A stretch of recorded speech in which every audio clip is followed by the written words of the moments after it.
Hello and welcome back to Bankopedia. Friends, हमने इस video के पहले आरआरबी पीओ 2019 का पेपर सॉल्व किया है प्री का। 3 वीडियोस में सॉल्व किया है। एक वीडियो में फुल 40 क्वेश्चन रीजनिंग के लेस देन 20 मिनट में सॉल्व करके मैंने आपको दिखाया है। और 2 वीडियोस में, एक वीडियो में पूरा अर्थमेटिक सेक्शन हमने सॉल्व किया है और एक वीडियो में हमने पूरा अर्थमेटिक को छोड़ के जितना भी क्वेश्चन आया है उसे सॉल्व किया है। सब लेस देन 20 मिनट में मैंने सॉल्व करके आपको दिखाया है। फ्रेंड्स, उस वीडियोस में बहुत सारे कमेंट मुझे मिले कि आईबीपीएस पीओ के पेपर को भी सॉल्व करिए। तो ये सीरीज उसी वीडियो पे कंटिन्यू है। ठीक है, तो ये पहला वीडियो है। इसमें हम इंग्लिश सेक्शन को विथ टाइमर 20 मिनट में सॉल्व करेंगे। उसके बाद रीजनिंग सेक्शन को 20 मिनट के टाइमर के साथ सॉल्व करेंगे और उसके बाद क्वांट सेक्शन को 20 मिनट के टाइमर के साथ सॉल्व करेंगे। तो आपका काम क्या है, आप पेन और पेपर लेके बैठ जाइए और मेरे साथ आप सॉल्व करिए और मेरा अप्रोच भी देखिए और अपना अप्रोच मुझसे टैली करिए। क्वेश्चंस को टैली करिए, क्या आंसर आप लगा रहे हैं, क्या मैं लगा रहा हूँ, और 20 मिनट में आप कितने क्वेश्चन सॉल्व कर पा रहे हैं और मैं कितने सॉल्व कर पा रहा हूँ। ठीक है, तो स्टार्ट करते हैं वीडियो को। टाइम को वेस्ट किए बिना टाइमर को स्टार्ट करते हैं और वीडियो को, क्वेश्चन को पढ़ते हैं, क्वेश्चन को सॉल्व करते हैं। फर्स्ट क्वेश्चन है, फिलर है।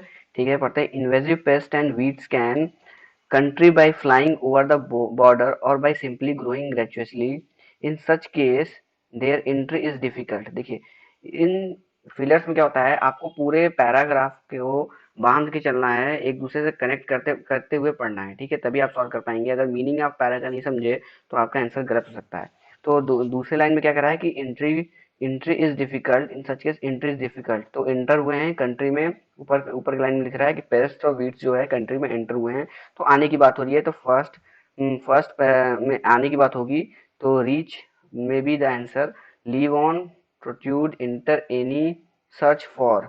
तो invasive pest and weeds can reach country. Reach country नहीं होगा, रीच कंट्री नहीं होगा। लीव ऑन तो बिल्कुल नहीं होगा। एंटर एनी होगा, enter any will the right answer. Invasive pests and weeds can enter any country by flying over the border or by simply growing graciously. In such case, अब इनको रोकना पड़ेगा। Their entry is difficult, क्योंकि paste है, negative thing है, इनको country में नहीं आने देना है। Their entry is difficult. In such case, getting their entry, allowing, blocking, detecting, checking will be the right answer. Checking their entry is difficult. ठीक है, however, when they land up at airport and dockyard in cargoes of imported grains or with items carried by tourists, the authorities should be able to, थोड़ा उसको ऊपर करेंगे, authorities should be able to। अब इनको filter them out, मतलब इनको निकालना आना चाहिए। ठीक है, अगर वो आ रहे हैं कार्गो में, टूरिस्ट के साथ आ रहे हैं, तो उसको छांटना, फिल्टर करना हमें आना चाहिए। तो इसका आंसर होना चाहिए हाइड देम आउट, नहीं weed them out. Weed them out, grow, cultivate, filter them out. देखिए, फिल्टर क्या होता है, जब दो चीज होती है उसमें से फिल्टर करना होता है, उसको कहते हैं फिल्टर करना। छाटने को कहते हैं फिल्टर करना, बट पेस्ट को आप छाटेंगे नहीं। ठीक है, उनको रोकना है, और रोकना है। वीड आउट मतलब होता है रोकना, थामना। तो weed them out will be the answer।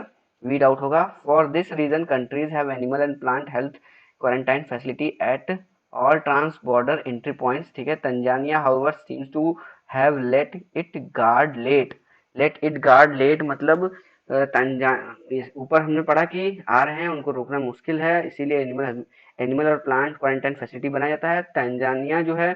Tanzania however seems to have let it guard late मतलब देर से उसने अपने इन जो भी डायरेक्टिव होंगे, जो भी यूज करना है आपको रोकथाम के लिए, जो भी चीजें यूज करनी है, उसको तंजानिया ने लेट इम्प्लीमेंट किया है। तो गार्ड डाउन होना चाहिए। गार्ड क्लोज्ड ऑफ नहीं होगा, लूज बिल्कुल भी नहीं होगा, अप भी नहीं होगा, तो भी नहीं होगा, डाउन ये सही है।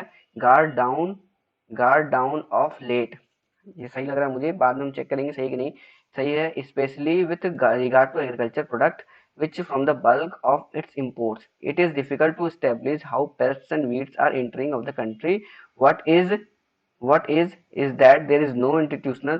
अब देखिए, ऊपर लाइन में कह रहा है कि it is difficult to establish how, मतलब कंफ्यूजन है कि कैसे आ रहा है कंट्री में पेस्ट, हम डिफाइन नहीं कर पा रहे हैं, कंफ्यूज हैं। तो आगे वाली लाइन भी उसी से मैच होनी चाहिए। तो व्हाट इज अकाउंटेबल नहीं होगा, अंडरस्टैंडेबल नहीं होगा, क्योंकि कंफ्यूजन हमें चाहिए। इनएक्सप्लिकेबल प्लीजिंग, इफिशिएंट, ये सब बिल्कुल नहीं होगा। तो inexplicable is the right answer for fifth question. What is inexplicable is that there is no institutional mechanism to even prove this invasion. ठीक है, the concern ministry has not a single invasion till date, not a not has not investigated a single invasion. Invasion मतलब entry होता है, उसको अभी तक Tanzania के government ने अभी तक एक भी एंट्री को इन्वेस्टिगेट नहीं किया है। तो फर्स्ट ही सही होगा, आगे पढ़ने की जरूरत ही नहीं है मुझे। ठीक है, ये फिलर सॉल्व हो गया, आगे पढ़ेंगे। अब क्या है, एरर ओमिशन है। ठीक, इसको कैसे सॉल्व करना है। सेवरल न्यू बिजनेसेस, देखिए इन टाइप के क्वेश्चन क्या है, जो नंबर 1 नंबर 2 ऐसे 3 दिया हुआ है, हर नंबर को ही पढ़ते हुए चलिए। अगर आपको गलती मिल गई वहीं पे पूरा पढ़ने की जरूरत नहीं है आपको। देखिए जैसे ये फर्स्ट क्वेश्चन है, सेवरल न्यू बिजनेसेस, ये बिजनेस लिखा हुआ है, पढ़ते ही आ रहा है मुझे, क्योंकि मैंने बताया इंग्लिश में आपको न्यूज़पेपर पढ़ना है, उससे बहुत फायदा मिलता है। देखिए पढ़ते ही पता चल रहा है यहीं पे गलत है, मैं आगे पढ़ूंगा ही नहीं। सेवरल न्यू बिजनेसेस होता है, बिजनेस लिखा हुआ है। ठीक है, तो फर्स्ट ही हो गया आंसर। आगे बढ़ेंगे 8th question. there is there is something you want there is something you want to accomplish them, simply make a decision and do it rather than waiting for the right time।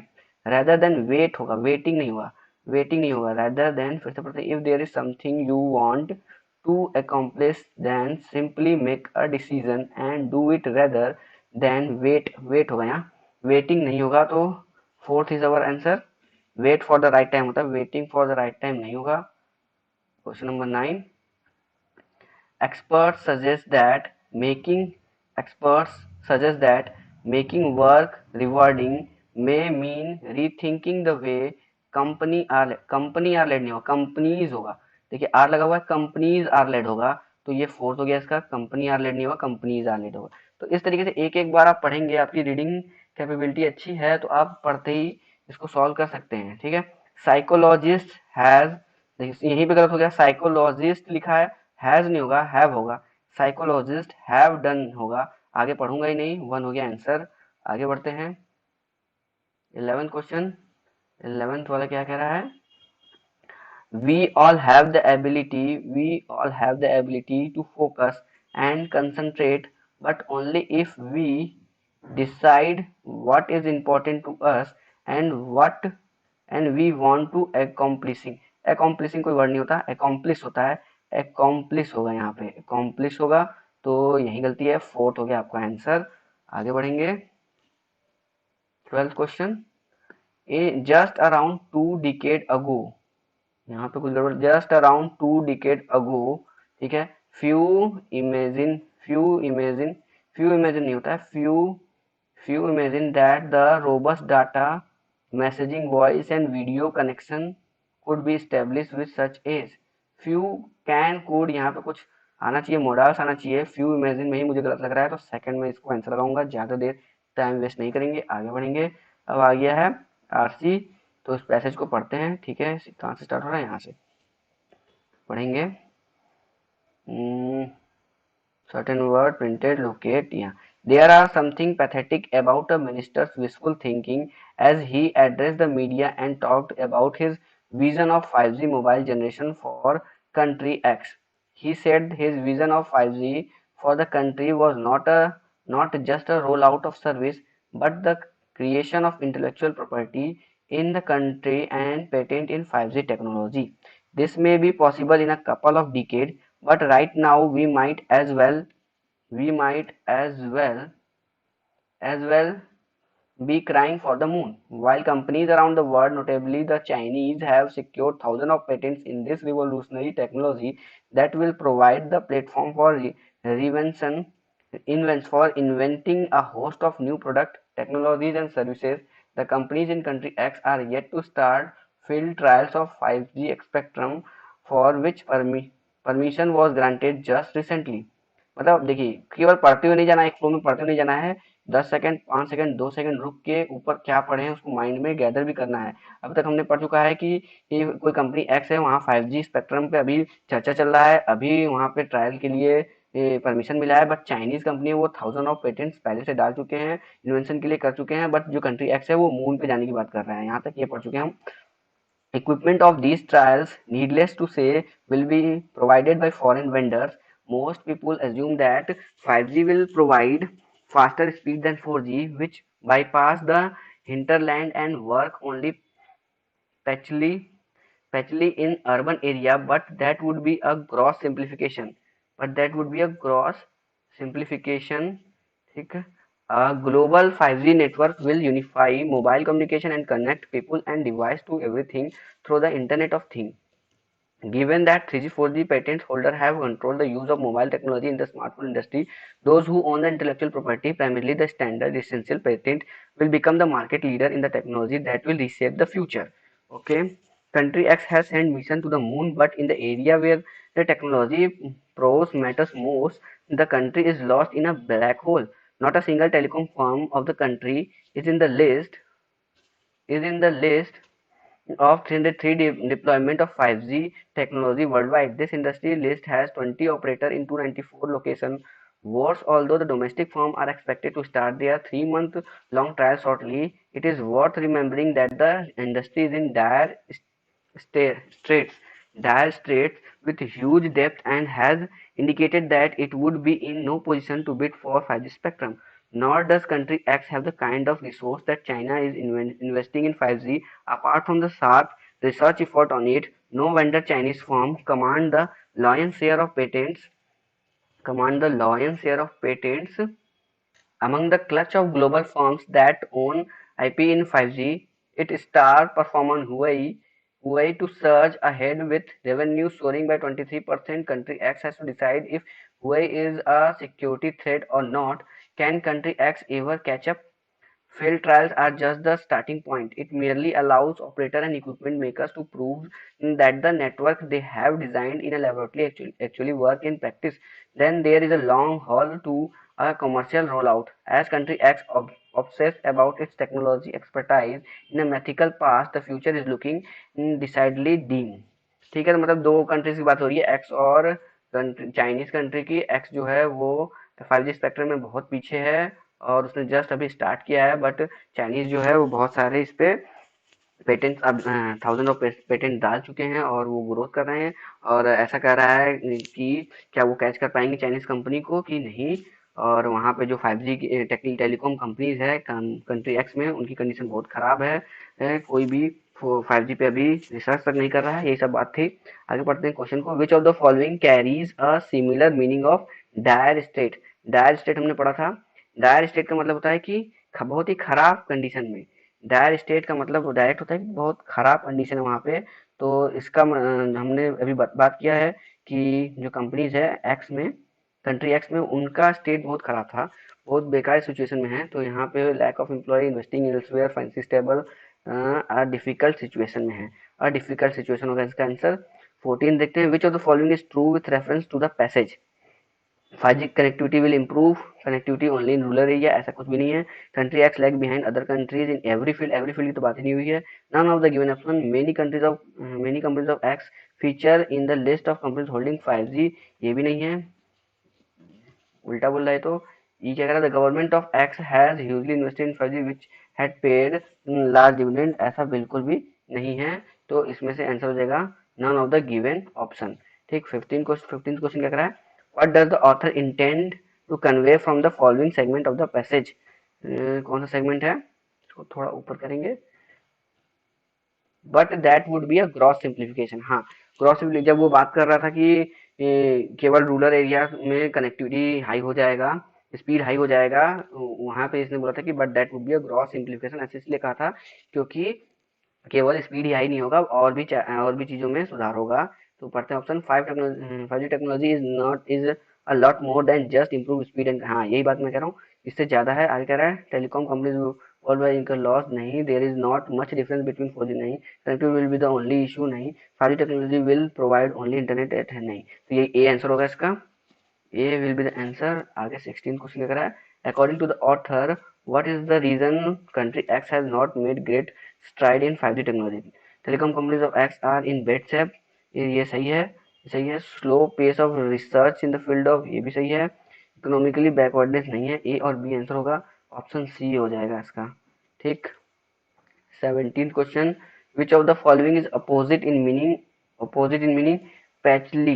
पैचली का मतलब होता है कि थोड़ा बहुत कहीं कहीं, पैचली का ये मतलब होता है कहीं कहीं थोड़ा बहुत, तो उसका अपोजिट हमें चाहिए। तो अपोजिट इरेगुलरली हो सकता है, नहीं इरेगुलर तो हो जाएगा सिनोनिम, अपोजिट चाहिए हमें कंसिस्टेंटली, ये होगा हमारा आंसर, कंसिस्टेंटली होगा आंसर। आगे बढ़ेंगे। 18th, the author of the passage is most likely to agree of with which of the following, the 5G of the future of 5G in country is X is bleak। हाँ bleak में है।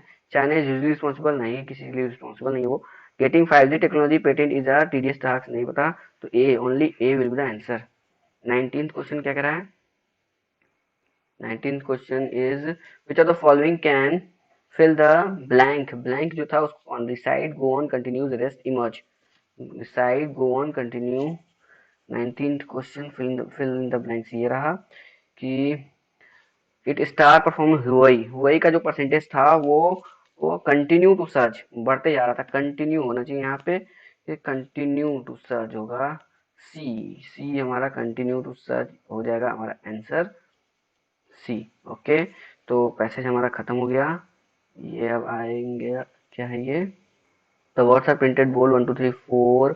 अच्छा, position को exchange करेंगे और correct sentence बनाना है position exchange करके। देखिए इस टाइप के क्वेश्चन को कैसे हम अटेम्प्ट करेंगे, देखिएगा मेरा तरीका कैसे मैं अटेम्प्ट कर रहा हूँ। देखिए टू कैरी, फर्स्ट आ गया, टू कैरी फर्स्ट, कैरी आएगा फर्स्ट पे, the illicit sale of liquor in area under, second पे लिमिट है, the authorities are let down a provision, provision third है, on the amount of alcohol one can restrict fourth है। तो अब हम कैसे करेंगे, देखिए जो ऑप्शन होगा उससे ही एक्सचेंज करेंगे, वन को फोर से और टू को थ्री से एक्सचेंज करके देखेंगे सही आ रहा है कि नहीं। To carry, to carry one को फोर से, to carry restrict, to carry carry हटाना है, to restrict the illicit sale of liquor in area under the under limit, limit को हटा के हमें क्या करना है, provision, in area under provision the authorities have laid down a limit on the amount of alcohol one can carry। बिल्कुल सही लग रहा है, बिल्कुल सही लग रहा है, तो वन हो जाएगा, ए हो जाएगा हमारा आंसर। इस तरीके से हम करेंगे इसको सॉल्व।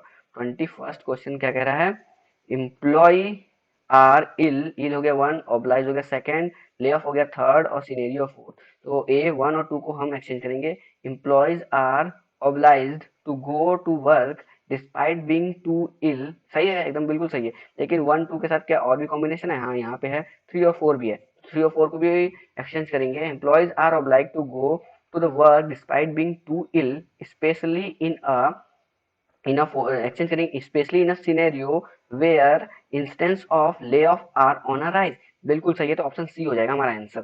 तो इस तरीके से इसको सॉल्व करना है फ्रेंड्स, मैं तो इसी तरीके से सॉल्व करता हूँ। 22nd पे आएंगे, यहाँ पे डैश, क्योंकि फॉन्ट चेंज नहीं हुआ आपको पता नहीं चलेगा, इसलिए मैं इसको डैश कर दे रहा हूँ, ठीक है। वन और फोर को एक्सचेंज करेंगे, वन और फोर को, corals, corals are sensitive to temperature, बिल्कुल सही लग रहा है, corals are sensitive to temperature change which affect their structure making them prone, making them prone to disease and even death, one is the right answer। आगे बढ़ेंगे। आगे 23rd question, 23rd question diet one है, explain second है, report third है, molecule fourth है। ठीक है, आगे बढ़ेंगे। फॉर वन और टू को एक्सचेंज करना है, वन टू एक्सचेंज करके देखते हैं। आप प्रिलिमिनरी एक्सप्लेन, बिल्कुल गलत, सही नहीं लग रहा है, प्रिलिमिनरी एक्सप्लेन नहीं कुछ होता है। वन और थ्री को भी चेंज करके देखते हैं। अब प्रिलिमिनरी रिपोर्ट सही लग रहा है, preliminary report by the team of scientist explains how restricted diet affect molecular mechanism, one and three is the right answer, सही है बिल्कुल। 20, अब यहाँ पे क्या करना है, फिल इन द ब्लैंक्स आ गया आपका, कौन सा यहाँ पे सही सही बैठेगा इसे हमें देखना है। The minister was by the authority for not paying the taxes, the minister was hounded, hounded pursued, ये मूव तो कुछ होता ही नहीं है, मूव मूव तो कॉन्टेक्स्ट के बाहर है आपके।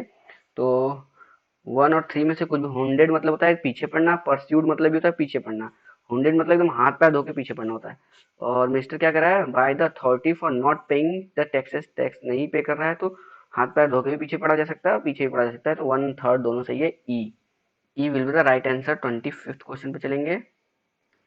25th question, the family the family barely the family barely the rigorous of the summer but the winter will present far worse problem. तो जो फैमिली है वो समर के प्रभाव को तो झेल गई, बट जो विंटर आएगा वो और भी खराब होगा, ऐसा कहना चाह रहा है। तो झेलना है यहाँ पे, तो रियलाइज नहीं, survived is the right answer. Endured का मतलब मुझे ही नहीं पता है, तो सेकंड सर्वाइव, सेकंड से कोई कॉम्बिनेशन है, सेकंड और फर्स्ट का एक कॉम्बो दिख रहा है, तो रियलाइज तो नहीं होगा, तो सर्वाइव ओनली टू फॉलो होगा। बी 25 का B.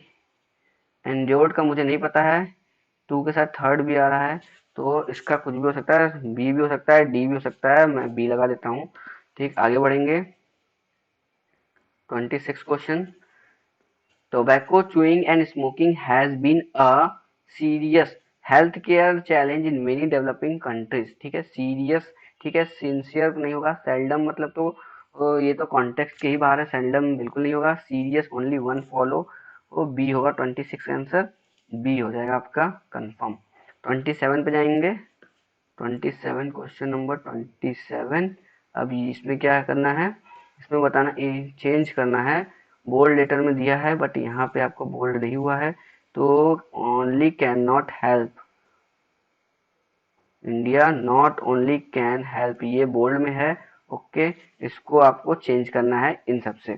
Farmers in north India not only can help को आपको इन सारे फ्रेज से चेंज करना है, इसमें से कौन सा सही यहाँ आएगा। ठीक है, farmers in north India not only can help reduce air pollution but also improve the productivity of their soil.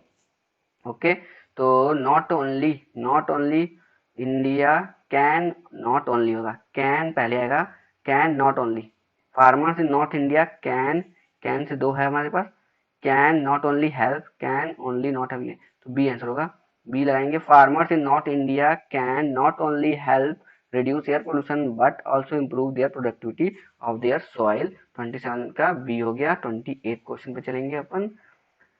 The food regulator are facing a barrage of, यहाँ पे बोल्ड है आपका facing a barrage, are facing a, barrage पे नहीं, are facing a पे bold है आपका, are facing. The food regulator are facing a barrage of criticism ever since it took a decision over making food fortification illegal.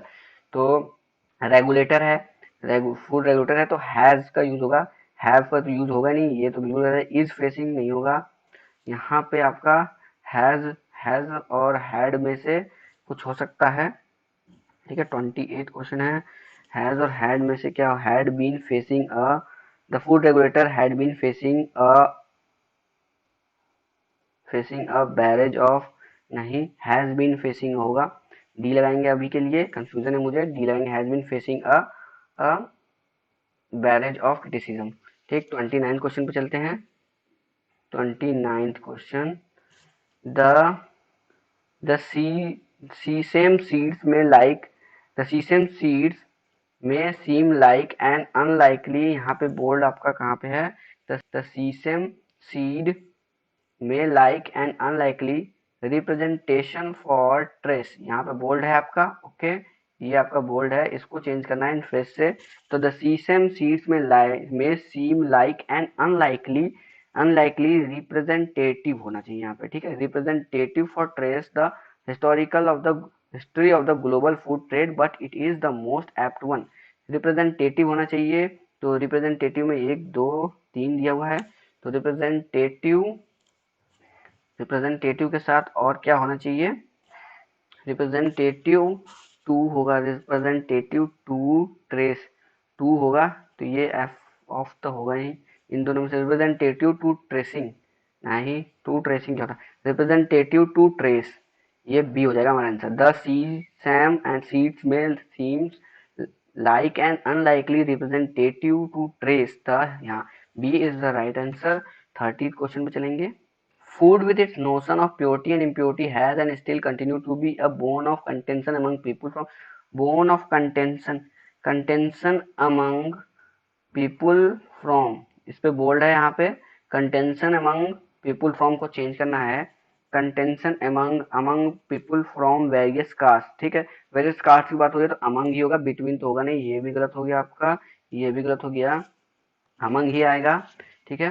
Contention among people from, contention among people of, नहीं, content, content among ये तो गलत है, people of भी गलत है, मतलब no correction, no correction required होगा यहाँ पे, contention among people from various caste का सही है, एकदम बिल्कुल सही है, नो करेक्शन होगा। तो टाइमर को हम करते हैं स्टॉप। तो फ्रेंड्स 23 मिनट 19 सेकेंड मतलब 23 मिनट कुछ सेकेंड में हमने IBPS PO 2019 का इंग्लिश सेक्शन पूरा सॉल्व कर दिया है, ठीक है। अब ये 23 मिनट क्यों लगा है, इसके पहले मैं कुछ अपने बारे में बता दूं आपको, अपने बारे में कुछ बता दूं कि चाहे 2019 का IBPS PO हो, IBPS PO, चाहे RRB PO, चाहे 2018 का IBPS क्लर्क, IBPS क्लर्क, चाहे 2018 का इंडियन बैंक पीओ, ये चारों एग्जाम में मेरे इंग्लिश सेक्शन में 20+ मार्क्स रहे हैं, चाहे आप प्री की बात करें चाहे मेंस की बात करें, दोनों में 20+ मार्क्स रहे हैं। अगर आपको मेरा स्कोर कार्ड देखना है तो आप कमेंट करिए कि स्कोर कार्ड पे वीडियो बनाओ, मैं जरूर वीडियो बनाऊंगा अगर अच्छे खासे कमेंट रहे तो, ठीक है। 20+ मार्क्स रहे हैं। और अगर स्पेसिफिकली प्री की बात करूं मैं, तो प्री में मेरे अटेम्प्ट, प्री एग्जाम में मेरे 27 से 28 अटेम्प्ट रहता है, ये अटेम्प्ट की बात कर रहा हूँ, और मेरे मार्क्स 22 to 25 के बीच में वेरी किया है हमेशा, और 27 से 28 अटेम्प्ट रहा है, ठीक है। और अगर अभी हमें कितना टाइम लगा है, 23.19, तो 1 से 1.5 मिनट तो आप मुझे अलाउ करिए कि मैं आपको समझाने में मेरा गया है, और 1-2 मिनट जो ज़्यादा गया है, क्योंकि मैं बता ही रहा हूँ कि 20 मिनट में मैं 27 से 28 अटेम्प्ट कर पाता हूँ, 2-3 क्वेश्चन मैंने यहाँ एक्स्ट्रा अटेम्प्ट किया तो वही 1 मिनट ज़्यादा लगा हुआ है, ठीक है। और दूसरी बात आपने नोटिस की होगी कि मैंने ग्रामर का यूज़ कहीं नहीं किया है। फ्रेंड्स, मैंने अपने स्ट्रेटजी, इंग्लिश की स्ट्रेटजी वाले वीडियो में भी यही बताया है कि न्यूज़पेपर रीडिंग, मेरी रीडिंग स्किल, केवल रीडिंग स्किल से ही मैंने ये पूरा पेपर सॉल्व किया है, और ग्रामर का बिल्कुल भी यूज़ नहीं किया है। और ये रीडिंग स्किल मैंने न्यूज़पेपर रीडिंग से डेवलप की है, जो कि मैं उस वीडियो में चीख के आपको समझा रहा हूँ, ठीक है। तो कैसे न्यूज़पेपर रीड करना है उस पर अगर आपको वीडियो चाहिए तो कमेंट करिए, do comment, I will make a video on that also. तो रीडिंग स्किल आपको सिर्फ चाहिए बैंकिंग एग्जाम के इंग्लिश को क्रैक करने के लिए।